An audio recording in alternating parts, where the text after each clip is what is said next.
Hello, beautifuls. Welcome to We Win Queendom. I got some more stuff we need to talk about. You know that stuff that makes you want to cuss? Let's call this one deflection. There are people who, if you speak to them about an issue you have, something they may have done that feels like it violated you, and you let them know, they'll try and come back with a reason for why it shouldn't have been done and putting that deflection on you.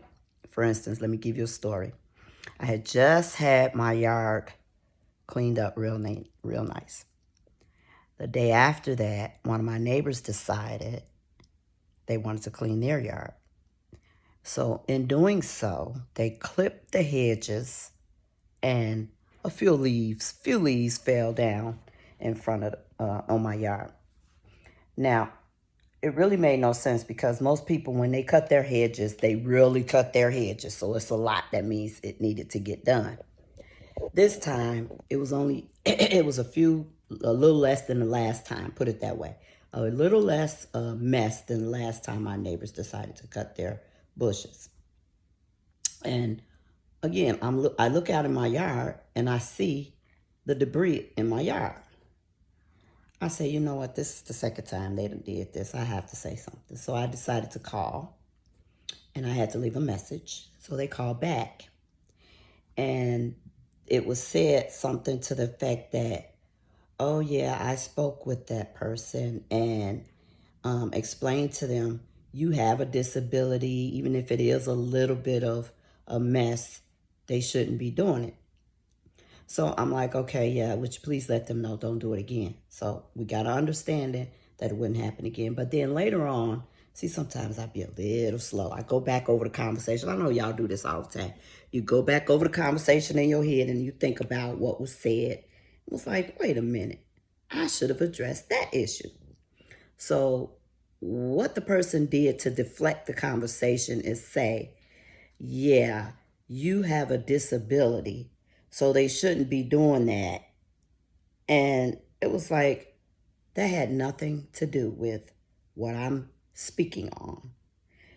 When they deflect like that and try and give excuses why a person shouldn't do it, it may sound like a good compliment at the time they're saying it, but it's actually very demeaning, because a person's ability or disability has nothing to do with what someone else shouldn't be doing. The point of this whole conversation was about that person being irresponsible and having a lack of courtesy in stepping over literally the boundaries of my home, because we have those lines. So you can't say, oh, I didn't know that was yours, and stuff like that. So anyway, another situation where somebody can overstep your boundaries. First of all, with doing stuff on your side of the line that they shouldn't be. And then second of all, explaining why it shouldn't be done because of your disability, making excuses for the person who did it. That's what it was. So yeah, that's my point. The stuff that makes you want to cuss.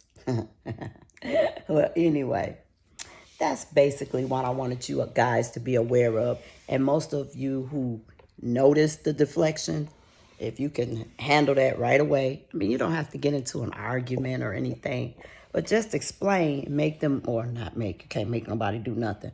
Help them to realize the error of their ways. That's basically what you're doing. Showing them that whatever you have has nothing to do with the situation of their behavior, put it that way. If just because they misbehave and somebody's making excuses for them, shouldn't have nothing to do with what you are, who you are, or your inabilities or abilities. Okay, I just wanted to let you guys know what happened. So hopefully this will help you better yourself and speaking up for yourself when it's time, and educating the next person. So if we can keep educating folks, that's the goal, then we won't have to keep going through this stuff over and over again. All right, you all. Have a beautiful day. And remember, when women empower women in need, we win.